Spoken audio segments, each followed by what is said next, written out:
New at 6 tonight, over a half dozen arrests in a mail theft ring in Madison County. Madison County Sheriff Dave Harper says these 7 face mail fraud and stolen credit card charges. MCSO says it started in December when a victim reached out about a debit card that was stolen from the mail.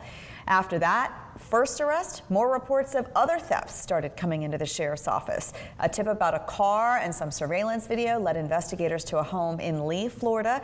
There, MCSO says they found stolen mail, stolen credit and debit cards, items bought with those cards, and even stolen medication that had been mailed to patients. Madison County is now working with the U.S. Postal Service to return what they can and encourage people to make sure their mail got to the people it was meant to reach.